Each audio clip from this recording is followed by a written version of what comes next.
Jeff, your immediate reaction. You were the one that broke it for us. Your immediate reaction to Filip Hronek out for oh, that's me. 2 I break months. stories in the private chat. I've made a career of that. I was doing this before private chats even existed. So look, I think Harm makes a great point that almost look at it as a 10-week injury or 10-week recovery here. And if he gets back before the Four Nations face-off, then that's a bonus for the Vancouver Canucks. But there is that sort of cushion built in on the back end of this that if it takes a little bit longer, the league shuts down for 2 weeks. His nation isn't one of the Four Nations playing, so he was going to get a break there. But yeah, I mean, it paints now a better picture of what the Canucks are up against in terms of having to move forward without their second best defenseman.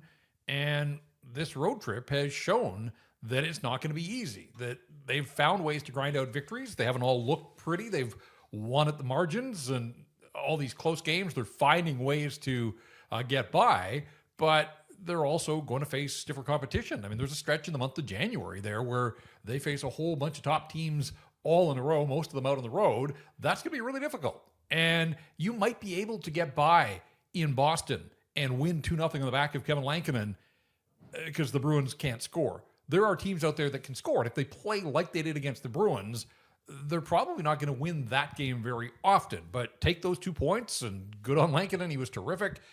But that's the point that I've tried to make here, that this road schedule, so much of the success is based on the fact that they just haven't played a lot of good teams. And those are the teams that are there for them on that given night. So there's nothing the Canucks can do about it. They don't have to apologize. But when you're playing teams lower in the standings, the margins are wider. You can get away and get a victory without playing your absolute best. And when you start to play top teams like the Minnesota Wild, this is going to be a huge test. The end of a road trip.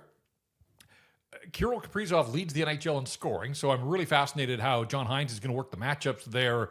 Are they going to try to get him out against the third pair? I mean, my guess is yes. That's the advantage of home ice.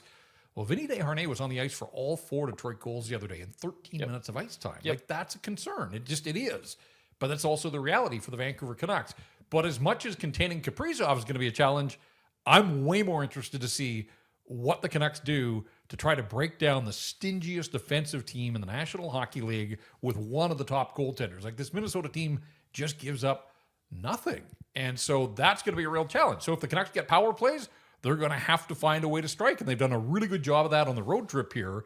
It's funny, they've scored 19 goals in the first 5 games of this road trip, 10 of them at 5-on-5, and 9 in various other game states, overtimes and 3-on-3 and 6-on-5. And so 5-on-5, they haven't generated an awful lot, but they've done just enough, and finding ways to grind out victories. What's the common theme? Generally, it's been the goaltending. And so if it's Lankinen and Gustafsson, and we don't know yet, we'll find the Canucks lineup. I think Rick Tockett's going to meet the media in an hour or so. I'm assuming that it's going to be Lankinen at the tail end of a road trip. It's been a long grind. It's gone well for the Vancouver Canucks, but 6 in a row away from home, that's a tall order. So what do the skaters have left in the tank in front of Lankinen? Is just going to be one of those nights where they absolutely rely on their goaltender being at the top of his game. Where do you stand as far as the idea of the Canucks going out and adding a defenseman? I think we all agree they have the need for it, but do you think there's a logistical way for it to make sense, given that there aren't a lot of high-profile targets out there, given that prices are probably going to be a little bit high? Where do you stand as far as the urgency to actually get a deal done, and how much pressure management should be facing on that front? I think every win they put in the bank here, it takes a little bit more pressure off them. And just to go back to the point that you guys made right off the top, look, I'm looking forward to seeing this Minnesota Wild team. I haven't watched a lot of Minnesota Wild hockey. I don't think a lot of people outside of that market do, but I'm really curious. But in saying that, I just think this is a year where there isn't like an absolute lights out 130-point team in the National Hockey League. And Minnesota might be one of the best teams in the NHL. Again, credit to them for the success that they've had and anything moving forward here. I just think this is one of those years where the best team in the National Hockey League isn't going to be one of those teams like the Bruins a couple of years ago, or these teams that run away and hide from the pack. So that's part of it. But that also plays into my answer to your question here, Harm, is that all these wins now in November and into December are huge for the Canucks. Put those points in the bank, you're keeping pace with the top teams in the Pacific Division. Again, nobody has really run away and hid from the pack there. That takes away some of the urgency, I think, for the Vancouver Canucks. If they felt that they were falling behind or that they were sort of being relegated to just doing their best to maintain a wild card spot, maybe that changes the dynamic and the calculus for the front office. But through all of the injuries and the missing parts and the fact that they haven't strung 60-minute wins together, they're right there. I mean, points percentage, second in the division. I think that alleviates some of the challenges for Patrick Relvin. So not that he's been a patient guy in his time at the helm, but I think it allows him to be a little more patient. I think we all think that they're going to get Thatcher Demko back here at some point, but didn't we think that maybe we were going to see him on that California road trip that you were out on, Harman, that was a month ago. And we've been tracking it daily, and he still hasn't played a game. So your guess is as good as mine. Maybe he's waiting for Taylor Swift to be in town to make his season debut. Who knows what the deal is? I assume that we're going to see Thatcher Demko on the road trip, and I kind of get a feeling, or on the homestand rather, and I kind of get a feeling that management wants to use that as some sort of baseline here to see what kind of boost does that give this team. How quickly can Thatcher Demko get back up to speed? And if he can do it quickly and gives them this incredible goaltending tandem, what does that do for the way this group moves forward? So all of that, long way of saying, I think that the front office can't be feeling a ton of pressure right here, right now, to go out and make some sort of trade to save the season. I thought Thatcher Demko might want to avoid the traffic. Like, no, I'm not ready yet. Not ready for the weekend of Taylor Swift. I'll be back midweek. That's when I'll make my return.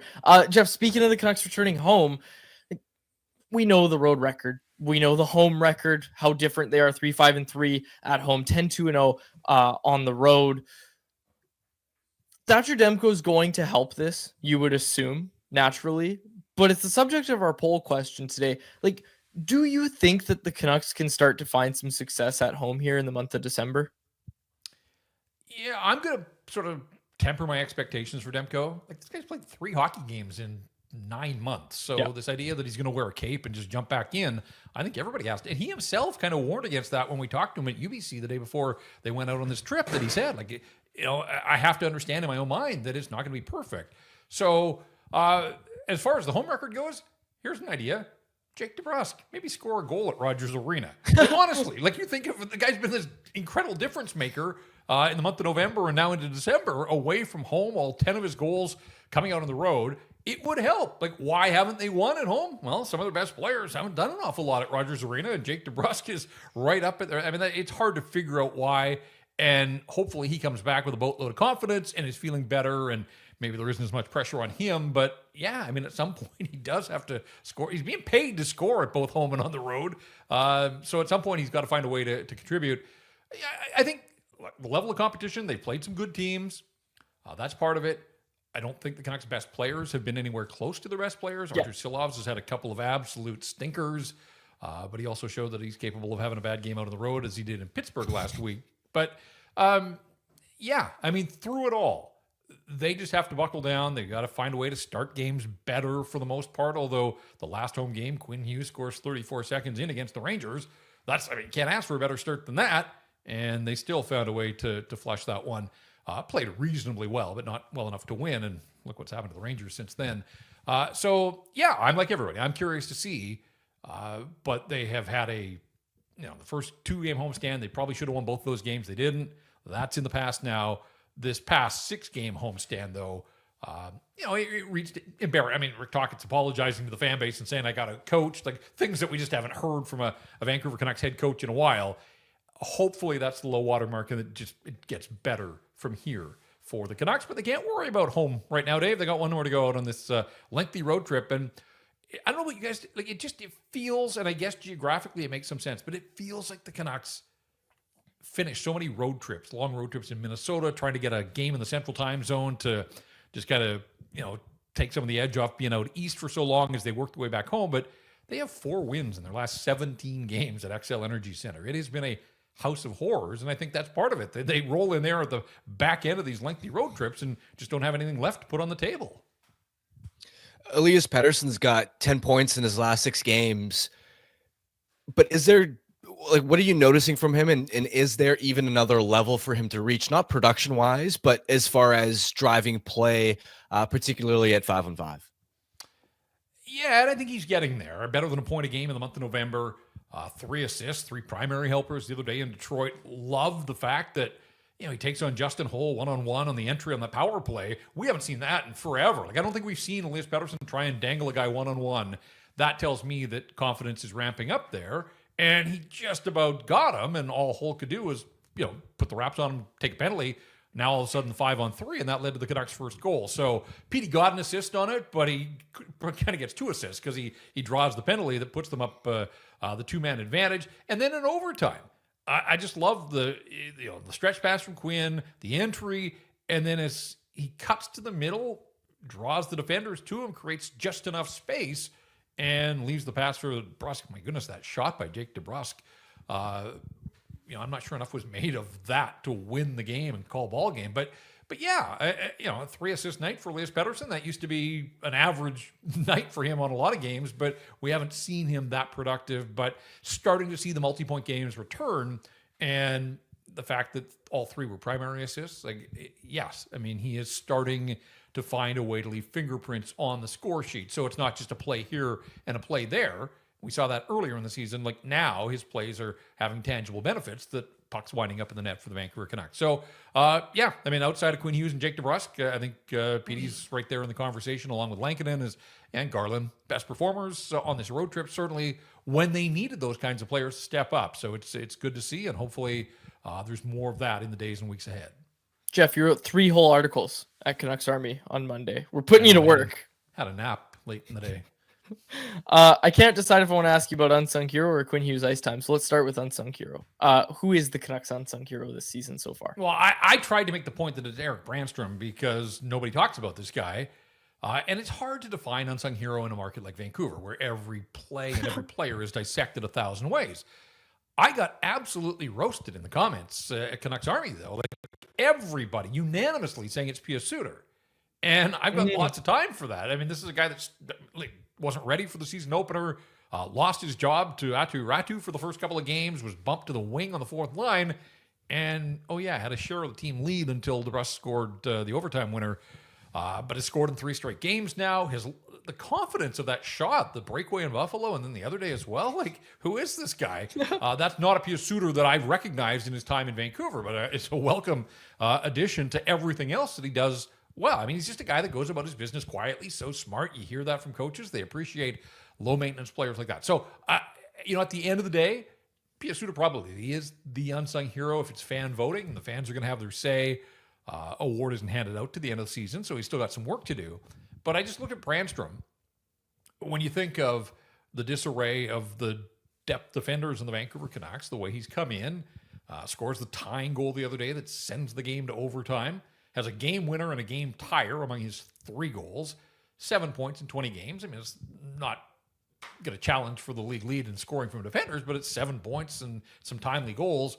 And I was just looking at it again today. Like, this guy, an undersized defender, has taken 2 minor penalties in the 20 games that he's played. Like, it's a tough position to play at the National Hockey League level when you're going up against behemoths. And I get that it's sheltered minutes, but it speaks to the way that he defends with his feet and with his positioning. And he's just been terrific. And again, if unsung is truly about guys that aren't getting headlines, his work and contributions sort of fly under the radar here. And he's been a very welcome addition. But, Kiefer Sherwood's going to be in the mix there. I think too much is made of Lankinen. And I say that with all due respect. Like, Lankinen's a front burner guy. Like, his story is told on a daily basis. I just don't think you can be 10-0 as a goaltender out on the road and, you're unsung. Nobody's talking about you. No, that's not the case at all. So I was making the pitch for Erik Brannstrom, but I've got lots of time for Pius Suter as the unsung hero. Okay, final one for me. 31 minutes, over 31 minutes for Quinn Hughes. We know Hronek's out 2 months, Jeff. Like, how can the Canucks manage this? You can't play Quinn Hughes 31 minutes a night. You just can't. No, and that was after 28 incredible minutes in Buffalo the game before. I know they had a quick practice yesterday. I was there's not much information coming off the road these days, but I was looking at photos and trying to see, I would be giving Quinn just about every day off, maintenance days and making sure that he's maximized for the games themselves. But yeah, I mean, you're asking for trouble if you're trying to run him out there more than half of the minutes that are available throughout a hockey game. That said, he got off to this incredible start this season, and we marveled and thought, my goodness, like the Norris Trophy winner has found a way to level up. Then there was a week or 10 days where I thought maybe his play plateaued at a ridiculously high level still. But it just kind of felt like it looked pretty pedestrian for Quinn Hughes. I would say in the last 2 weeks, and certainly on this road trip, he has ramped it up again here. And just the command of games, the man for the moment, the overtime in Buffalo. Like I could sit and put that on a loop. In fact, I probably should, just so I have that at my display. I mean, it's just so much fun to watch. And nobody in this league cuts back to create space better than Quinn Hughes. Like it's just, if it was easy, everybody would do it. And yet the confidence in these high leverage positions on the ice where a poke check could send a guy the other way on a breakaway.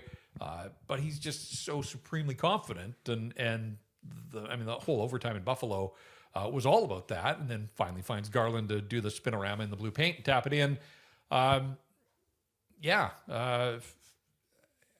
don't know how you go about trying to limit his minutes. Like he's going to play 25. I think without a doubt, even if Hronek's in the lineup, he's generally playing 25. So they don't play until Friday. It is the end of the road trip here. Like I'm expecting another night of big minutes for Quinn Hughes. And I know he's up to the challenge in the short term. I think they have 11 games between now and a 5-day Christmas break. Something tells me that they're going to lean on the captain an awful lot. And so if they have to excuse him from morning skates, if they do give him maintenance days along the way of practice, I think that's the prudent play for this guy. But he's a gamer. He wants to do what he can. He knows that he can command and influence the outcome of games, and he's doing that right now. So it's just an absolute pleasure to watch, and we cannot take him for granted. I know some days it feels routine that, oh yeah, he's just doing Quinn Hughes things, but honestly, for people that have been around a lot longer than you two guys and have watched this hockey club and dreamed of a day when the Canucks would have a player like this on the blue line, he's here now, and it's just an absolute marvel to watch one of the best players in the National Hockey League and to do it wearing a Canucks jersey. So don't anybody take Quinn Hughes for granted. I think we need to put a framed photo of Ken Holland up in our studios because we're so thankful. We're so thankful. Oh, did the Red Wings pass on him? Yes, they did, Jeff. Yes, they did. Jeff, great stuff as always. Thanks so much for joining us. You're on RinkWide tonight. Who's your co-host? Yeah, Irf is back with me. I had Patrick Johnson on Sunday, but Irf will be sliding in. So, yeah, lots to talk about. Obviously, we'll break down the hockey game, the road trip as a whole. We'll start to look ahead to the homestand. And, Four Nations face-off. The roster is revealed tomorrow. So I'm sure we'll get into all of that. If you haven't already, join us, RinkWide live stream right after the Canucks games. And we'll provide the post-game coverage you're looking for. Great stuff. Jeff, thanks so much for doing this. Appreciate it. All right, boys.